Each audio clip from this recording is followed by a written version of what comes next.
Yeah, a warm welcome.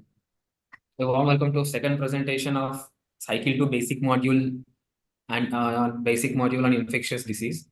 So now it is organized by FCPI, Federation of Clinical Pharmacists in India. Myself, Dr. Satyanarayana, working as a clinical pharmacist, ID Forum, FCPI. Before going into the session, I just want to add few instructions to the participants. The thing is, first one, you'll be getting, yeah. If you have any queries, please note it down and you can just post it in a comment section. All questions would be answered at the end of the session. And second one, there would be a feedback form below the comment section. And next, it would be, you'll be getting a participation certificate after 14 days after submitting the feedback. Finally, if you want to download the slides of a presentation, it would be available in FCPI website, but please note it down. Logging into FCPI isn't mandatory. Yeah. Now, without any delay, I just want to, today's presentation topic is optimizing pharmacokinetics and antibiotic infusion and comparing intermittent infusion, prolonged infusion, and continuous infusion. And our speaker is Dr. Grace Mary John. Dr. Grace Mary John is one and only American board certified infectious disease pharmacist in the country, and she's a pioneer in showcasing the model of ID trained pharmacist led in antimicrobial stewardship program in India. Also, Dr. Grace Mary John is an international ambassador of Society of Health Epidemiology of America, and also she is ambassador of a board of pharmacy specialists. And Dr. Mary John has almost more than 88 years of experience in clinical pharmacy field, and also she is working as an assistant director and also infectious disease clinical pharmacy specialist and head of the department of clinical pharmacy. And she's also an assistant professor in the Department of Pharmacology in Believers Church Medical College and Hospital. And Dr. Grace Mary John is an president of Federation of Clinical Pharmacists in India. And Dr. Grace Mary John is also an active member of Society of Infectious Disease in Clinical Pharmacist. And also she's an active journal reviewer of Polls Global Public Health, and she was invited, a ma'am has invited to various and many scientific and also national and international conferences as a speaker. And as a privilege, I want to invite her to, I want to hand over the session to Dr. Grace Mary John. And please, ma'am, you can start the session and the stage is yours. Thank you, Satya. Am I audible to you? Yeah, all right. So thank you so much for your kind words and for the introduction. As part of our second cycle for infectious diseases modules, basic modules, the topic that I'm going to take today is going to be the optimization of pharmacokinetics via the antibiotic infusions. So I do not have any disclosures for this presentation. And today we will try to learn about the basics of the pharmacokinetic pharmacodynamic optimization.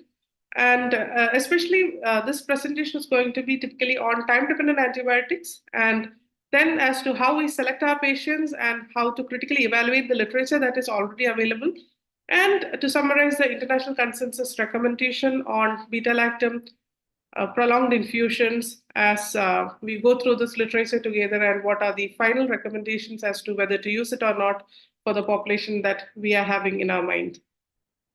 So we know that antimicrobial resistance is a big threat. Every presentation starts with these slides where AMR, the resistance, the number of antibiotics towards the last decade has been dwindling. We know that this has been there for a long time, and for us we have reached a stage where that we have only a few antibiotics where we have to choose very carefully while treating, and we are not getting new antibiotics into the market. And we know that many factors are there towards this problem. One is that unlike a medicine for antihypertensive or an anti-diabetic medicine, which is usually taken lifelong, This kind of antibiotics are only given for a very short period of time, and we give it for 7 days, or to a maximum when it comes to an osteomyelitis, we might give it up to some 6 weeks or so. But that's it. With that, the use of antibiotics is halted, and the patient gets better, which is a good thing. But for the pharma companies who are producing these kinds of antibiotics, one, because of the short term duration of the use, they don't find it very profitable. And the other major reason for them not to invest so much of research into developing new antibiotics or antimicrobial agents is that because of antimicrobial resistance. So you know that the phase 1, phase 2, phase 3 trials of developing a new drug involves 20, 30 years, and putting so much personnel into it, resources into it, getting one drug out of it. And for what? For 20, 30 years of research is gone with 2 years of its use because of antimicrobial resistance. The moment you introduce a new antibiotic, within a year or so, the resistance already starts within the organism which we are targeting. So all these things are leading to the problem of new antibiotics coming into the market. And therefore, what we have at hand, we have to make sure that the dose is being given rightly. However, we can optimize, the dose of the patient to make sure the treatment is given at the best possible way. We have to exploit the pharmacokinetics and the pharmacodynamics. We don't want to, misuse a new drug or the existing drugs that we are having by underdosing it, dosing it in the wrong way, and thereby, the organism keeps on growing, the resistance keeps on coming. So in order to optimize this, it's not just about, we all know the 5-6 hours of, drug selection, the right patient, the right choice, the right dose, duration, administration, all these things, but it is for when it comes to antibiotics, not just antibiotics, for every drug, this PKPD optimization is also important. But especially for antibiotics, if you look at this case, you know that it will help us in minimizing the harm to the patient and for the future patients by minimizing the tendency of it to develop into an antimicrobial resistant strain and MDR strain. So before going into the presentation, I want to touch upon the basics of pharmacokinetics and dynamics so that the students who are listening know that what are we talking about. So I want to ask a question initially. So you can put in your chat your answers. So here you can see 7 tubes. Okay, let's number it 1, 2, 3, 1 to 7. Okay, so in different concentration, that is in the increasing antibiotic concentration, and you see this that non-quantity of bacteria is being placed in each of these test tubes, and you increase the antibiotic concentration in each tube. So in the first tube, you can see that the antibiotic concentration is 0.25 microgram per ml. And, it is algorithmically, it is being multiplied for the next set of tubes. So according to you, based on this illustration, what is the MIC of the organism that we are testing for this specific antibiotic? Which tube tells you that what is the minimum inhibitory concentration? Can I see the answers in the chat? Or in the comment section, if you can put your chats. So if you're getting any answers, please let me know. So we are naming the tubes from 1 to 7. So which concentration, according to you, is the MIC of this organism?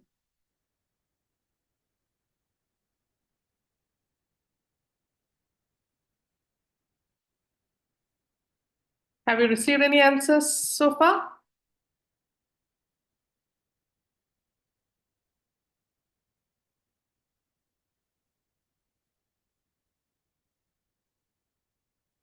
All right, I think I'll just move on with the next slide and the answer.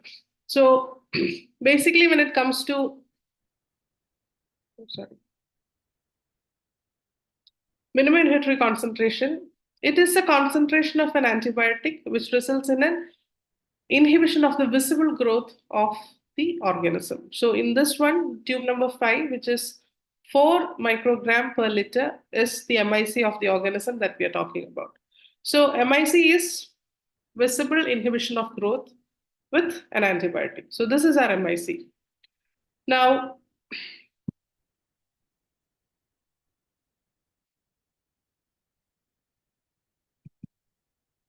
okay, coming to the pharmacokinetics, these are all the basics that we've studied in our 4th year. Kinetics is nothing but ADME, the absorption, distribution, metabolism, and excretion. When it comes to antimicrobials, the distribution is very, very important, that we are trying to reach a site where the organism is, creating problems. It can be the lungs, it can be the brain or your skin. So making sure the antibiotics reaches there is one of the cornerstone in choosing an antibiotic. So like an example that comes to my mind is when it comes to UTI, a carbapenem resistant UTI that you are treating, and let's say the choices that you have is polymyxin based choices. So you need to choose colistin over polymyxin B because polymyxin B doesn't concentrate in the urine. Therefore, you have to go with the colistin. So all these kinds of things really matter when it comes to choosing the antibiotic based on the kinetics. And what is dynamics? We know that we've already always heard of the easier definition. Kinetics is what the body does to the drug, and dynamics is what the drug does to the body. So the effects of the drug that can be easily visualized will come in the dynamics. And this is summarized in this figure where you give a dose and it concentrates in the tissue where you want to concentrate, and also in the serum.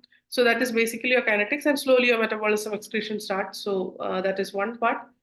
And the concentration that we need at the site of infection will give us the antimicrobial effect, versus the concentration that is there in the other tissues where we do not want the drug to go might cause pharmacological or toxicological effects. So this is pharmacokinetics and the dynamics. So these are the basic things that you know. Now, why are antimicrobials different? So when you take a drug, it's all like the PKPD is about what the drug does to the body and what the body does to the drug, right? So why is it different for antimicrobials? It's not just two participants here. It's not just between the drug and the patient. It also is about the bug. So there are 3 arms in this, interplay of the action that we are looking forward, and the pharmacokinetics and dynamics of the bug, the patient. Both of these parties actually matter when it comes to antimicrobial. Therefore, unlike the traditional pharmacology, it differs a little bit because you need the concentration right in that site, and you have to make sure the kinetics and dynamics work there in that site of action for us to have the best antimicrobial effect. Now, coming to the big concept of optimizing, the pharmacokinetic, the pharmacodynamic targets. In the previous presentations of PKPD, you've heard that there are 3 kinds of antibiotics. You can classify antibiotics based on the kinetics dynamics targets into 3 kinds. That is the time dependent, the concentration dependent, and a mix of both the concentration and time dependent. So again, coming to the basics, again, this is something that I want all of you to carefully listen, especially the students who are new to the concept. So on your screen, you see the graph here, right? And you have the x-axis. Okay, you have the x-axis and you have the y-axis. The x-axis is the time and your y-axis is the plasma concentration. So this is a depiction of 1 dose of antibiotic that has been given. So you can see that once you give the antibiotic, it shoots up, it goes to a peak, and then slowly through metabolism and excretion, that the drug concentration, the plasma concentration of the drug comes below a certain point.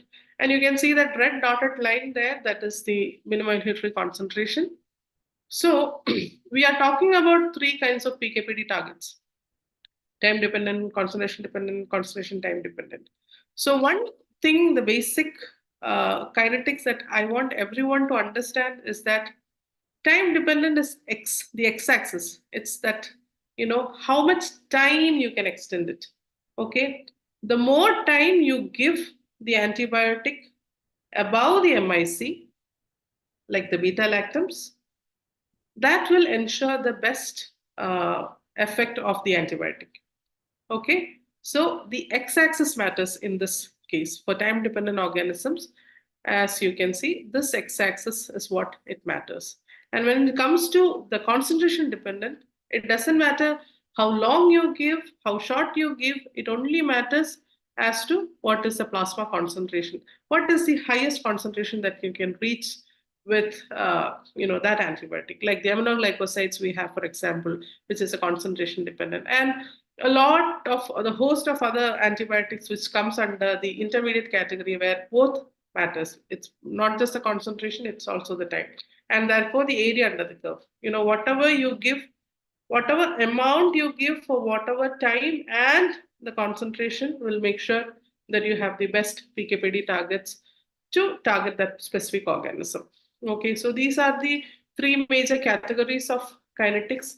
And I'll again say that when it comes to time-dependent antibiotics, the x-axis matters. The time matters. It doesn't matter how high or how concentration, whether you give 2 gram or 1 gram, it doesn't matter. What it matters is whatever you are giving, it has to stay above the MIC for the maximum amount of time. All right.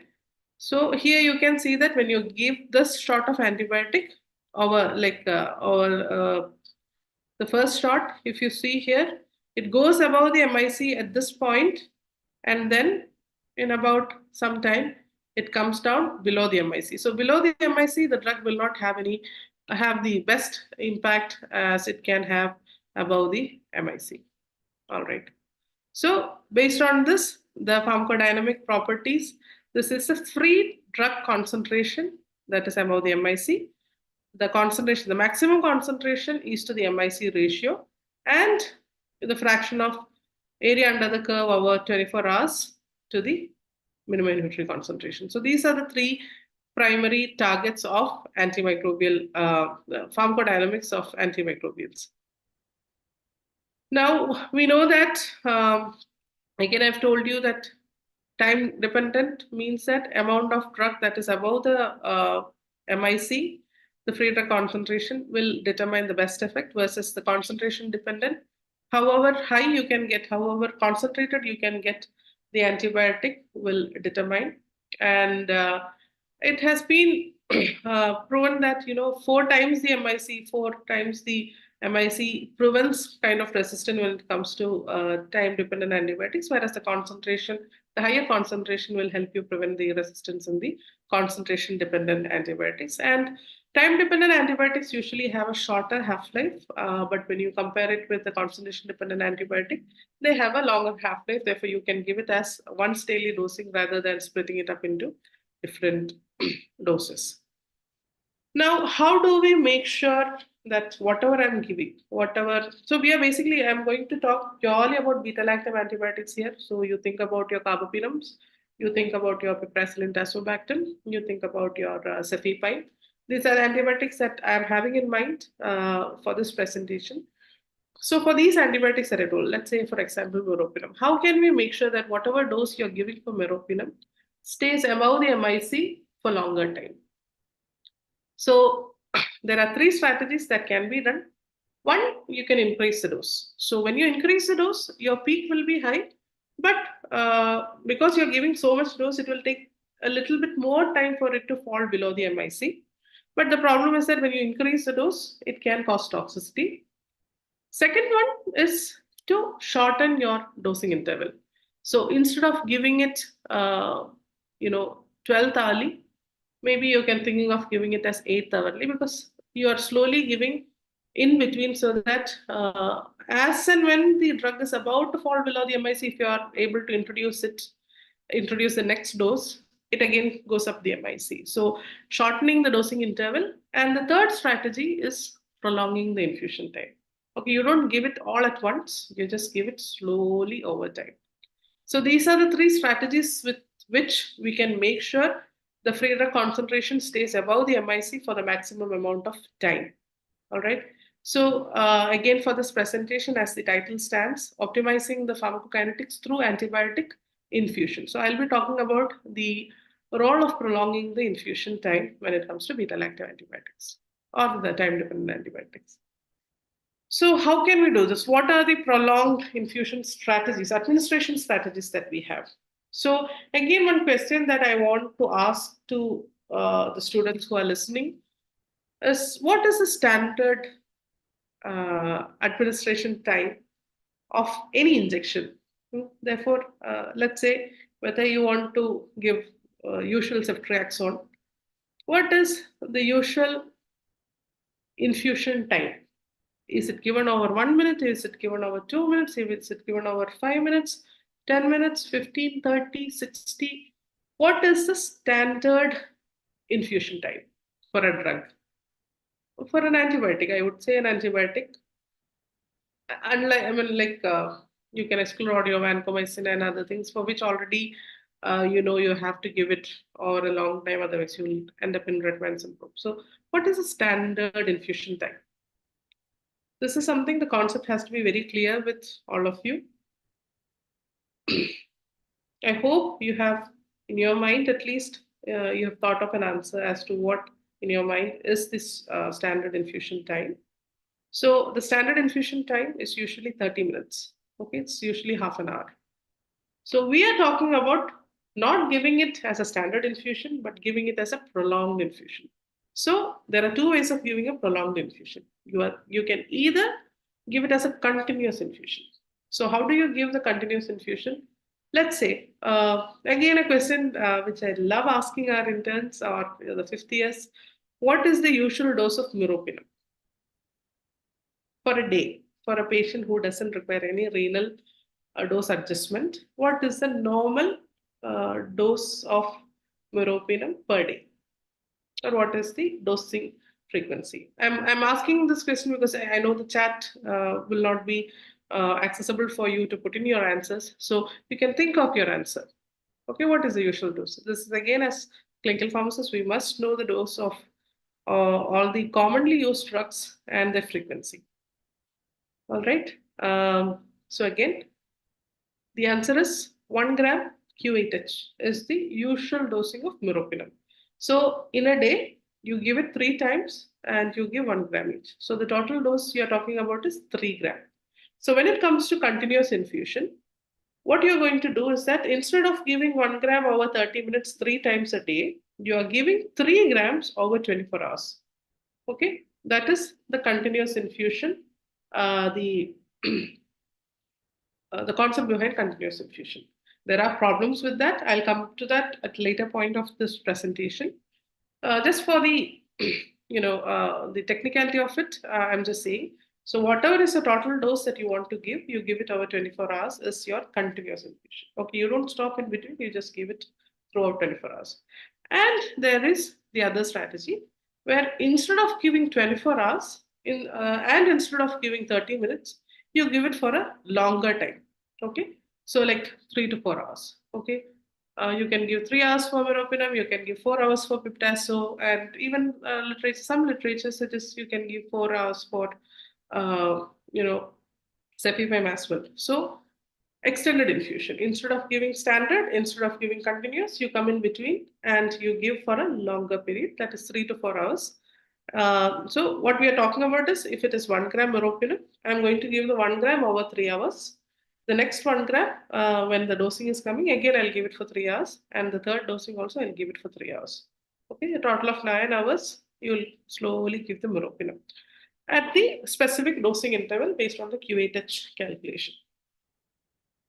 Now, again, why does it matter? In this figure, I forgot to mention here that this dotted line that you can see, the gray dotted line you can see is the MIC. Okay, and the x-axis is the time, the y-axis is the concentration. So you can see that the red line, the red graph that is showing there, as mentioned here, is the, it's MIC is mentioned, sorry. The red line that is mentioned here is the traditional or the intermittent dosing, that is 30 minutes. So you give the drug here in 30 minutes time, the full concentration comes to the blood because it's IV, full concentration comes to the blood. And slowly, because of the metabolism and excretion, it slowly falls below the MIC. So for this specific red graph, how much time does it stay above the MIC? Let's say from this period to this period, nearly 4 hours. So you have nearly 4 hours of this drug staying above the MIC. So I told you, when it comes to time-dependent antibiotics, it is the free drug concentration above the MIC that matters. So this again, x-axis. In this x-axis for the red line, it means around 4 hours. Okay, when you give it as a 30-minute infusion. And let's compare it with a prolonged infusion where we are giving it over 3 hours or 4 hours. So instead of having a peak, you don't have a peak, you slowly get the slowly infuse the drug. And therefore, you see here that from, let's say it's almost half an hour in this area. But when does it fall below the MIC? At around the 6th hour. So additionally, you have 1.5 hours, 1.5 hours extra when you give the same drug as a prolonged infusion. But you don't get a peak because for time dependent, peak doesn't matter. But when you give it as a continuous infusion, it always stays above the MIC.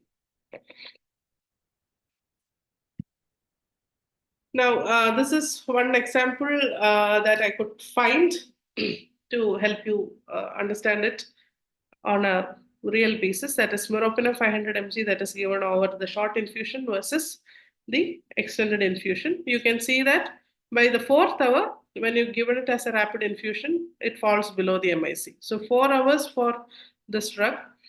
But when you give it as an extended infusion, it falls below the MIC when it is 6 hours. So you get additional 2 hours, right? When you give it as a short infusion, you have 4 hours. You give it as extended infusion, you have 6 hours. So additional 2 hours you get. So like I said, the pharmacodynamic target for us is the free drug above the MIC. And how much ever we can prolong, that is the best optimization that we can look at. So I know I have been repeating the thing over and over again, but this is to make sure that you understand the concept behind this, behind this whole talk. Now, let's take a case where you understand the importance of MIC. So we have talked about the importance of giving it over time and giving it as longer infusions and everything. But also MIC is another thing that we have to have in our mind. So let's take for an example, you have isolate number 1, which is a very sensitive, less resistant, lower MIC bacteria. And you have an isolate 2, which is almost a double, which is double the MIC, and it's a bit resistant kind of strain.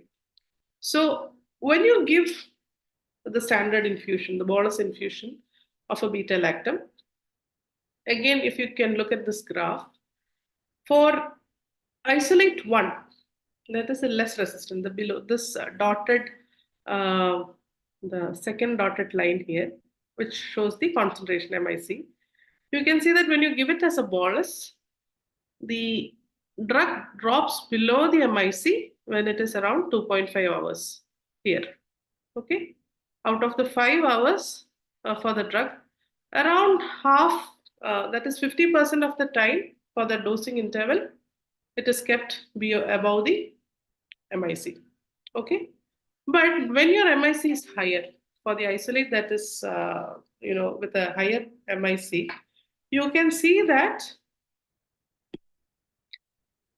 as soon as you give the drug, within 1.5 hours, it falls below the MIC. So this is the impact of MIC. So when you have an MIC of 4 versus when you have an MIC of 8, all the more reason when you have an MIC of 8, you have to make sure you have to keep the drug level above the MIC as much as possible by prolonging the infusion as much as you can.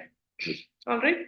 So this slide tells you the importance of the impact of MIC on attaining the pharmacodynamic targets. Now, this is a simulation data that I have shown here. And you can see that the triangle one is the traditional infusion over Q8H.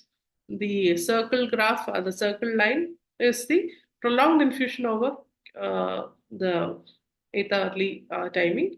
And the square one is the double dose. It's the higher dose. And what have they done? This is not the time versus plasma concentration graph. Okay, here this is MIC versus the probability of attaining your time above MIC. How much probable are you to attain your target? That is 50% of your time has to stay above MIC. How much will you achieve with these three regimens? And it is very clear that when you give it as extended infusions, and the best one is when you give more dose as extended infusion. Instead of giving 3 grams, if you can give 6 grams, it is the best way of attaining the target, the probability of attaining your pharmacodynamic targets. So, like I said in one of the previous slides, there are multiple ways in which you can attain your pharmacodynamic targets when it comes to time-dependent antibiotics. One is to increase the dose. Second is to minimize the dosing interval, and third is a prolonged infusion. So you can have a mix of these things also to make sure that you have the best pharmacodynamic target attainment. Now, for these are the suggested time above MIC for each subclass of beta lactams for penicillin. They say that 50 to 60% of the dosing interval has to be this target. When it comes to cephalosporin, it's much more higher, and when it comes to carbapenems, it's 20 to 40%. But again, when it's non-critical patients versus critical patients, we have to attain this target for critical patients. You can see that when it comes to non-critical patients, you can play around with the drug. You may not have to give, like continuous infusion. You can just play around with the drug, and even if you can attain 40 to 70% of your time in this pharmacodynamic target, it is good enough. But when it comes to critically ill patients, the best one is always having it always above, that's 100% above the MIC. And higher dosing will have minimal effect of bacterial killing. And you can see that there is no benefit for higher drug concentration above MBC. Okay. So MBC is again another concept. I will not go into the MBC because I don't want to confuse you with the MBC. You can refer it later, and if you anyway, the slides are downloadable for you, and you get accustomed to this concept also. Problem here is this line. The drug level below the MIC at the site of infection will allow the bacteria to grow. So whenever your drug concentration falls below MIC at the site of infection, obviously it doesn't inhibit the activity of the bacteria, therefore it keeps growing.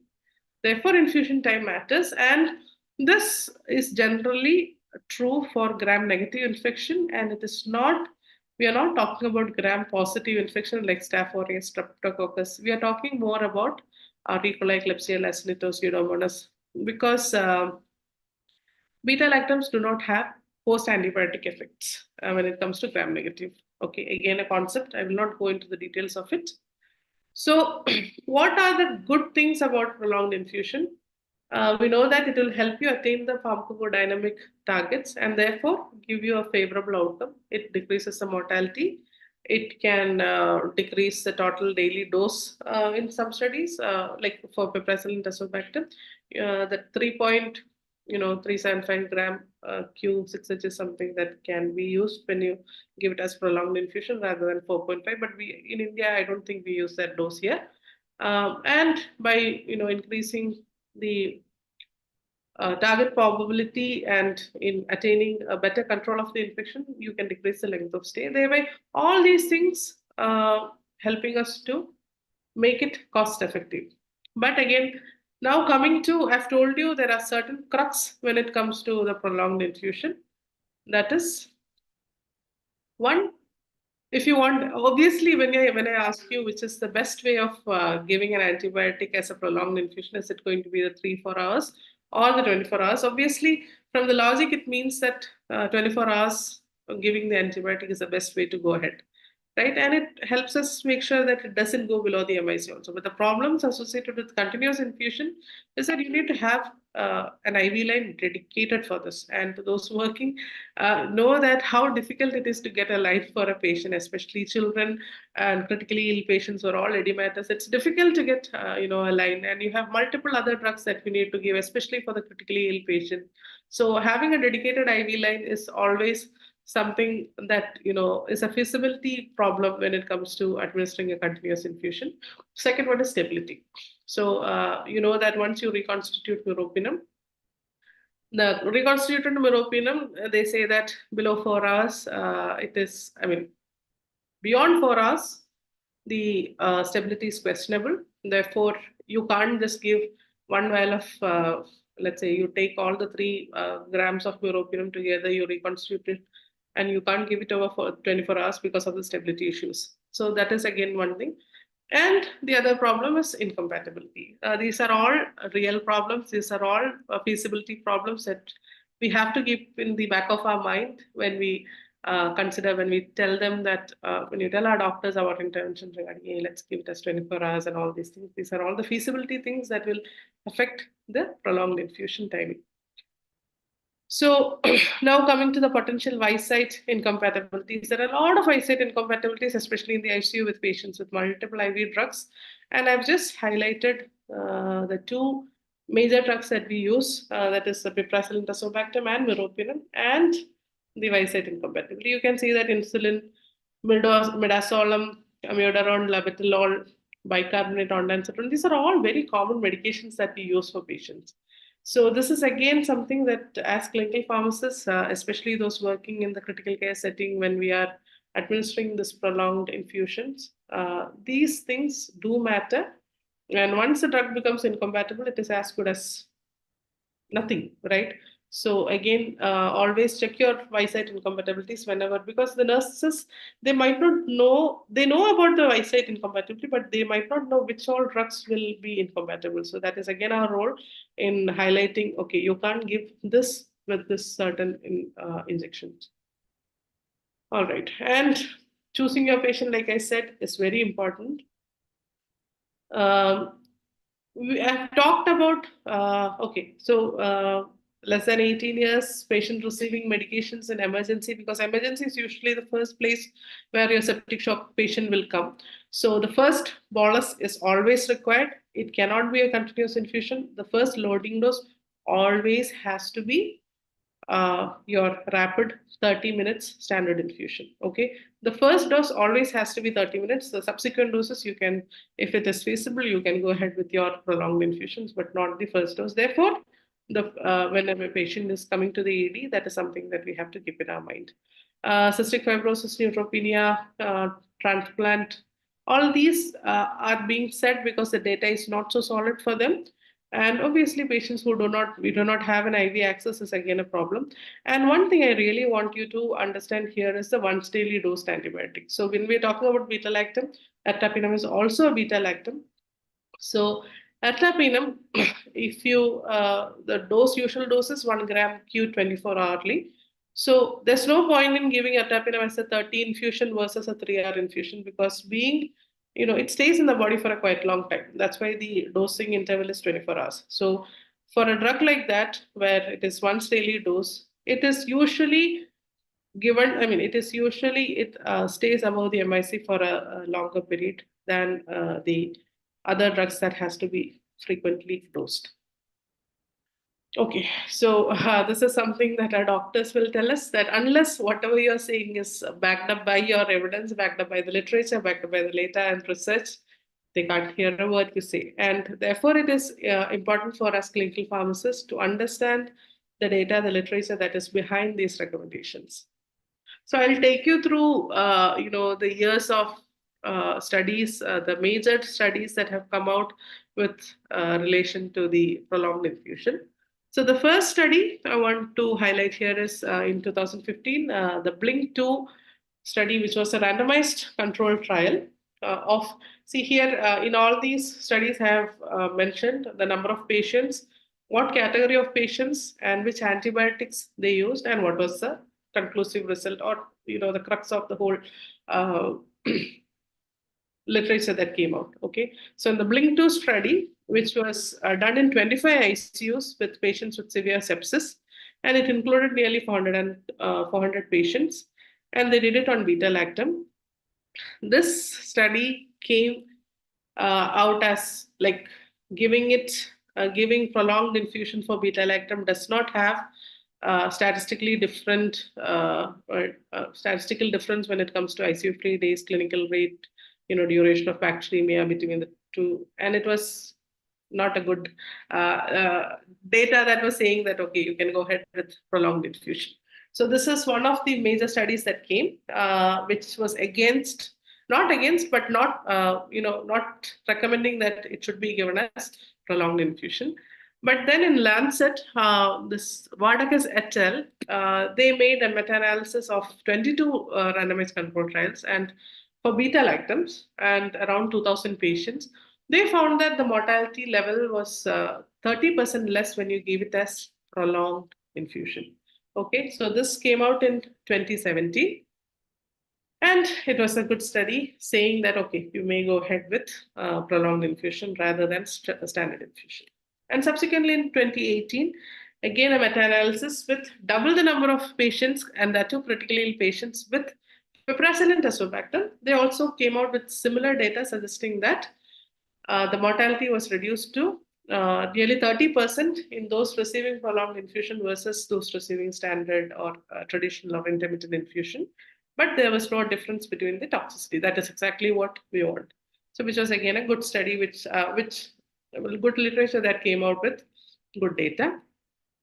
And in the surviving sepsis guideline that came recently in 2021, they also mentioned that it is better to give beta-lactam antibiotics as prolonged infusion, but the quality of data was weak to moderate, and they said, but the initial loading dose has to be given as the traditional one. It can't be given as the prolonged one. And yes, a lot of noise was made last year in 2023 when this JAMA article came. In every group that is ID related, in every group that is critical related, this really created havoc. The Mercy trial, which was published in JAMA, with 607 septic ICU patients on meropenem. So they found that nothing much. There's not much benefit, statistically significant benefit in giving prolonged infusion on the 90-day mortality, and it didn't really help in reducing the resistance, because we are seeing that by optimizing PKPD, that will be help us in reducing the development of multi-drug resistant organism, which also in this Mercy trial they couldn't find. So this was a recent latest literature that came, but the study group was small. It was for meropenem and it came in JAMA. But we are looking forward to the Blink-3 trial, which is ongoing, which has the highest number of patients so far, and it's an RCT. Okay, unlike the meta-analysis, it's an RCT with almost 7,000 patients on both PIPTAS and Miro. A lot of very highly, qualified, highly looked up to people are doing this trial, and they are trying to find out whether giving the prolonged infusion has any effect on the 90-day mortality on patients with sepsis. So this is something that we are looking forward, and we really hope that they will say that maybe better PKPD target attainment will happen with this optimization. All right. So these are the literatures that are there. Now, just summing it all up, what happened was that this article came in 2022. Okay, this is before the Mercy, the JAMA literature that came, the Mercy trial. This is a consensus from all the major societies. That is, as you can read, the international consensus recommendation for the use of prolonged infusion beta-lactam antibiotics. So the ACCP, the the BISAC, the Cystic Foundation, Fibrosis Foundation, the ECMID, IDSA, SIDP, SCM, all these societies came together. They gave their consensus statement. So I'll just quickly take you through the major they basically the recommendations are as questions and answers. I'll just like that, I'll just take you through this international consensus. But I really uh, want all of you to go and read this literature in depth, understand the data behind all these recommendations. So the first question, are there microbiological targets for killing, bacterial killing and resistant suppression for beta-lactams in preclinical PKPD models? So like I said, when it comes to SA is short infusion, EI is extended infusion, CI is continuous infusion, okay? So when it comes to the reduction of colony forming units at the CFU, uh, when you give it as short infusion or extended infusion, 40 to 70% of time above the MIC is maintained, but when you give it as for continuous infusion, there is 100% time it stay above the MIC, but there are no guarantees about these ones. The second one that they asked was that, does the prolonged infusion of beta-lactam result in enhanced bacterial killing compared to the short infusion? They said that in animal data, there are equivalent or better killing for prolonged infusion when compared to the short infusion. So, are there data? Yes, in animal data, there is definitely equivalent or better killing for prolonged infusion.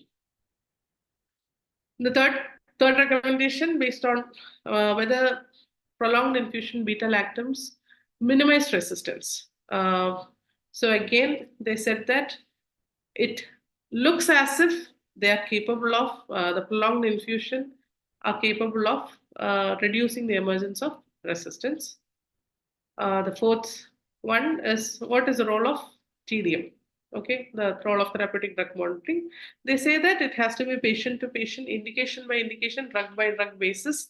They suggest that for every patient who is critically ill, beta-lactam therapeutic drug monitoring is suggested. But again, we have to look at the feasibility, whether it can be done like country like India, where all these the insurance doesn't cover TDM. So the patient burden of getting the TDM done, all these things matter. But ideally, yes, in ideal world, every patient who's put on these kind of prolonged infusion, if we know what is exactly happening within the patient body, it helps us better in adjusting our doses. And are there stability concerns? Yes, this is again, like I said, one of the concerns when it comes to prolonged infusion. There are stability concerns, especially like I said, a drug like meropenem, which the FDA label says that maximum is up to 4 hours. So there are then stability concerns, and whether it should be preferred, the prolonged infusion should be preferred in severely ill adult patient. They say that yes, for ICU patients, this consensus, this all organizations said that for gram-negative infections in ICU, it is best that you give it as prolonged infusion than your short infusion. So again, I'm repeating, gram-negative infection, ICU patients, yes, because you have better staffing there, you have better care there, so why not give it as infusions? Okay. Evidence is not so much, but this consensus say that for critically ill patients, yes. But what about your ward patient? What about your not so severely ill patients? They said they can't recommend because the data is sparse. So they said they cannot recommend prolonged infusion for non-ICU patients. Fair enough. And should the loading dose be administered, or no loading dose should be administered for prolonged infusion? Again, logically and evidence-based, evidence is on the lower side, but always give the loading dose first as short infusion before initiating the continuous infusion. All right. So loading dose, yes, whenever it's possible, give as the loading dose. Should the prolonged beta-lactam prolonged infusions be given for children? Is there any data? Again, because the data is very sparse, and therefore this consensus said that they can't say whether it can be given to the children or not. So as of now, there are no, I mean, we don't have a green flag to say that, okay, all children in the PICU be given as 3-hour infusion. Then again, the next population is for the obese patient. Again, the data is sparse. Therefore, they did not say that they can't recommend for or against prolonged infusion. So these are the the basic recommendations on the international consensus. So with this, I leave this question to you, like whether it should be intermittent infusion versus the prolonged infusion when you choose your meropenem or your piptas for your patients. So for a personal take for me, all ICU patients with a gram-negative or a suspected gram-negative infection, septic shock infections, I would give 3 hour infusion, and that is what we followed in our ICU here. And that is meropenem, we give it as 3 hour infusion, but making sure the loading dose is on the higher side. And also, the new literatures are saying that for meropenem and all, the dose that should be given for multi-drug resistant organisms are not 1 gram QHH, but rather 2 gram QHH. So all these things are evolving, and we have to make sure that we have the up-to-date knowledge to ensure we give the right recommendation to our clinicians while treating and taking care of your patients. So for further readings, I have, like I said, compatibility is something that we all should know, and some of the trial data that are there, and always, like I said, the recommendations, the international consensus. I hope that everybody will go and read about this topic. So with that, I would like to end my presentation, and I think the next cycle is on Tuesday, and I'll be talking about the antimicrobial dosing in renal replacement therapy. So if there are any questions, Satya, I will be happy to take that. Over to you. Uh, Yeah, firstly, the session was very informative, ma'am. You have made it very simple with an much kind of information. So I would like to convey thanks from my side. I too learned few new points here.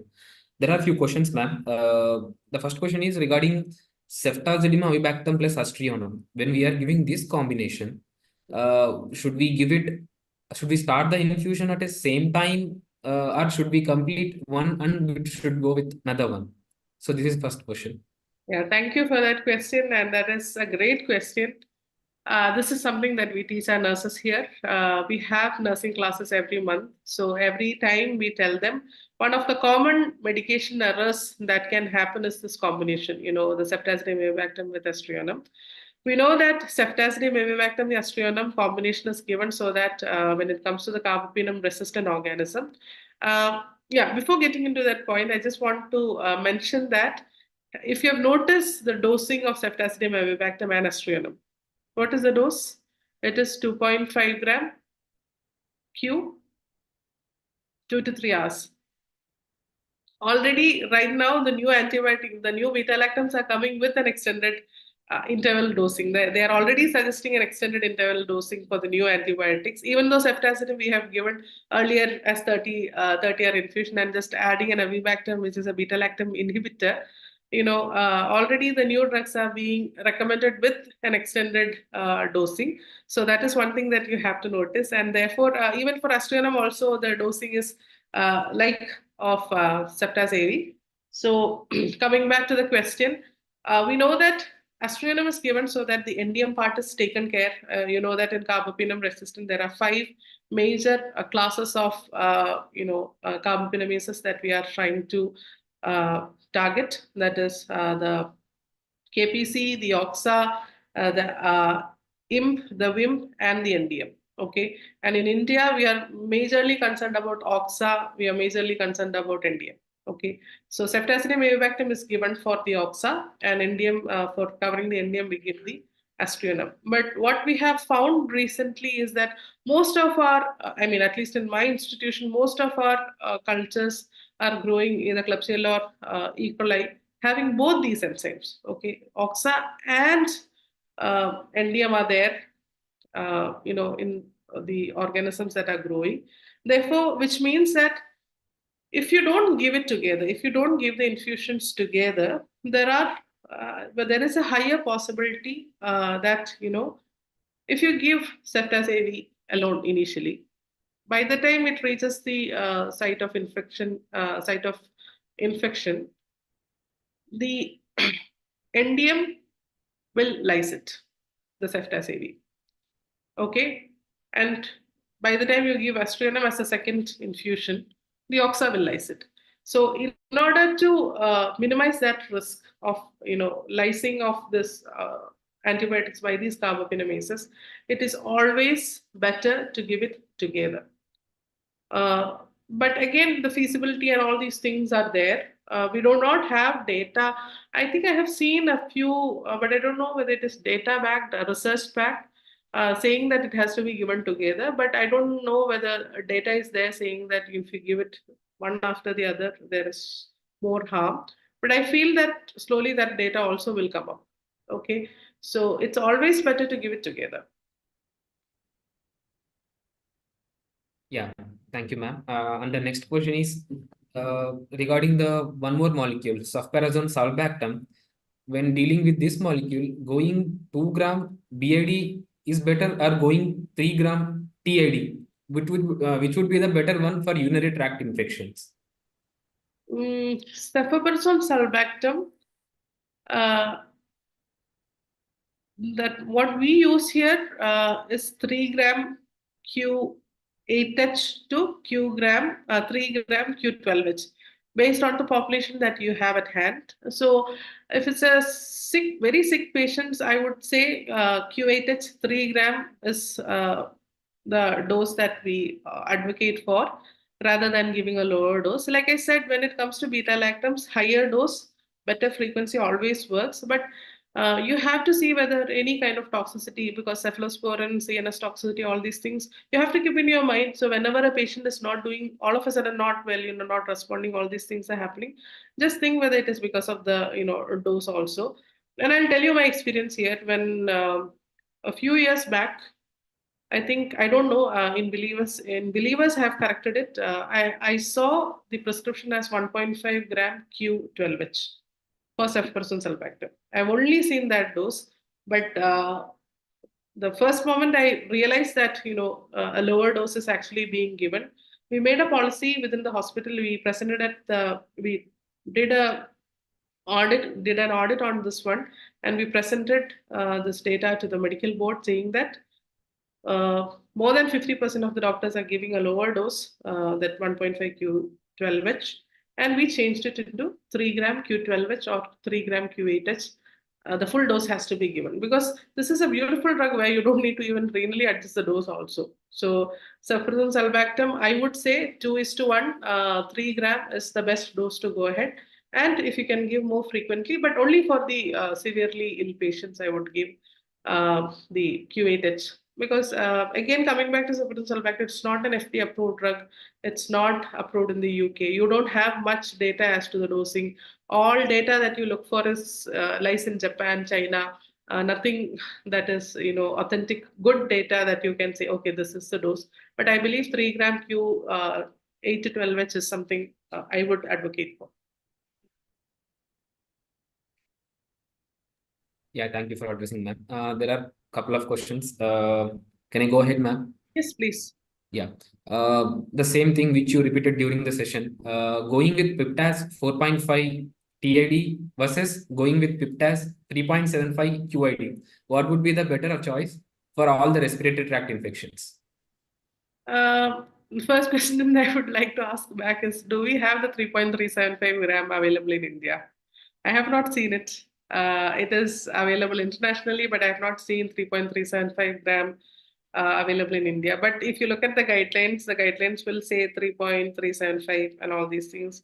So idealistically, if you ask me, if you can give shorter, better doses, it's always good. But since we do not have the formulation, I don't think it is, you should take the pain to, from 4.5, give 3.5, 3.375, then, again, wasting a lot of drug also should not be our aim. So, and Piptas, is one of the worst drugs when it comes to reconstitution, dilution. Our nurses struggle with just going like this for half an hour. They try. So, I would say that 4.5 I would say Q6H for hospital-acquired infection. Q6H is something that we follow. The highest dose is 4.5 Q6H. So if you're worried about a severe infection, I would say 6H works better rather than going for 3.375. Understood. 3 one more thing regarding the stability. As you mentioned, like this meropenem, like same meropenem, are there few more list of antibiotics that to know regarding the stability after reconstitution? Like, should be using before 3 hours or should be using before 4 hours? If so, please let us know the resource. This is the question from the audience. Okay, the resource is going to be your FDA label. You have to refer whichever drug. See, we have only a few drugs that we are talking about giving as prolonged infusion in beta-lactam. We are not talking about giving ceftriaxone or or cefuroxime or cefazolin. None of these we are talking about. We are not talking talking about amoxicillin clavulanate. We are only talking about Piptas onwards, right? Piptas, carbapenem onwards. We are talking about already. Like I said, Tacity maybe already they have come up with the extended infusion times. So whichever beta lactam that you are planning to give more than 3 hours, always cross check with the FDA label as to the that is available with the product itself, right? In that product, this thing itself, you can get that what is the stability, what is the reconstruction, because I don't think there will be brand by brand variation, but it's always best to make sure that you recommend something once you know the whole details about the drug. So FDA label is going to be your go-to reference when it comes to stability. And like I said, it's only about 3 or 4 drugs that we are talking about. For Piptas, it's 4 hours that is being, we advocate for 4 hours. Piptas, I don't think its stability is too much of a concern, but meropenem definitely is a concern. So meropenem, we don't even give it as 4 hours, we give it as 3 hours because 4 hours is the maximum stability. By the time you reconstitute, some of the time is already lost there. So yeah, all these drugs, whichever you want to give more than 3 hours, please go and check your label and make sure it is there. Even UpToDate gives, UpToDate also has, I had earlier, 3-5 years back, I had looked UpToDate and they had this information. So Lexicomp is one, UpToDate is one. Even I don't know whether Micromedex has, I have not used Micromedex so much. So always go to the dilution, reconstitution and the stability, and that will give you that data. Fine. Thank you for adding the resources too. One last question, ma'am. The question is Piptas or meropenem extended infusion would be recommended in neonatal sepsis or meningitis? When the international consensus is not agreeing whether to go or for or against, I don't think I am an expert in giving an advice saying that it can be given. See, neonates, again, the problem is the line, getting the line, and they always shake their hands and all these things are there. So again, something that I can't comment because I will not go against the consensus saying that, okay, you can give, you have to look at the feasibility also. And maybe you can do a study and see if it has a, an impact, and based on that, you can say whether it can be given or not. Thank you for addressing all the questions with patience, ma'am. Yeah, if there are no questions, and we can wind it up now. All right. So I think I'll see all of you for the next webinar that is on the renal replacement therapy. Here we'll be talking about the continuous renal replacement therapy also, which is quite a new concept in India.